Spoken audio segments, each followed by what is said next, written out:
For me, I didn't realize when it comes to just my skills and what I have to offer the world, I don't think I realized how much I was sitting on in terms of the depths of my skills till I really made the decision to leave my job. Right, that kind of changed things for me leaving like my career gig. Not to say that you need to leave your career gig to figure it out. I think just thinking about it in like spaces like this and ways like this and reflecting on what you actually bring to the table is important because sometimes like we're just working in that one role, one space, and we're not thinking about everything else that we can do. But I've always loved to teach, and that's why I'm here now with you guys, right? I actually wanted to be a teacher. My mom said no, they don't make a lot of money. But it's funny, I still get to teach now, right? I've done workshops for law firms, libraries, administrators. I'm an adjunct now. I'm at Fordham teaching the graduate level students, right?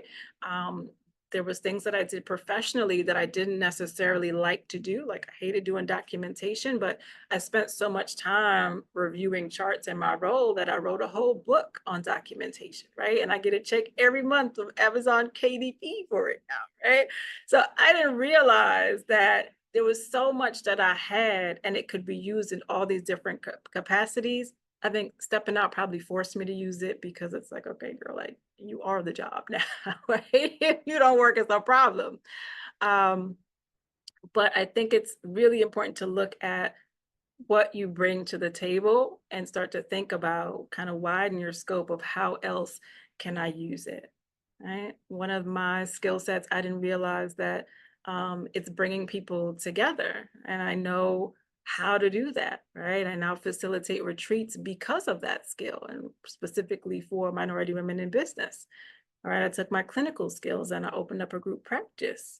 Right. And then I realized, oh, there was a need for those skills in other areas. Right. So I now get to coach from C-suite leaders making 200K a year, but who struggle with like perfectionism still, who struggle with doubt. I get to coach them now with the same skills.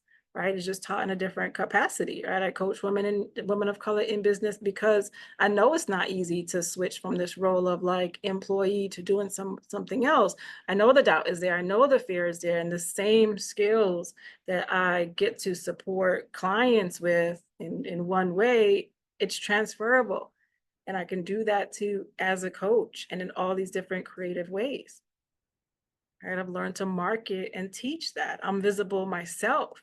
And because of that, because I show up and I'm very intentional, it's led to other opportunities too, right? In the last 6 months, I had two people reach out to me to come work for their grant, right? One was a 10K contract for 3 months. Now I really didn't have to do anything. It was beautiful. Right. Another one we just signed for that. It's like a 3-year commitment, doing what I do anyway, right? Where I get to make more doing less, which to me is like, yes, right? And for those of you guys that are into grants and looking for it, another thing that you can do or consider is not just like looking for the grant yourself, but look for people who've already applied for grants, who've already done the heavy lifting, and see if they need you. See if they need your skill sets and what you have to offer.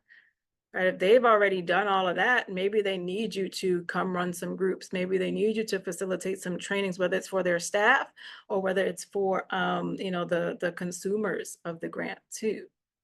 Right. So these are all options for you, right? My last one, I don't even know where they found me.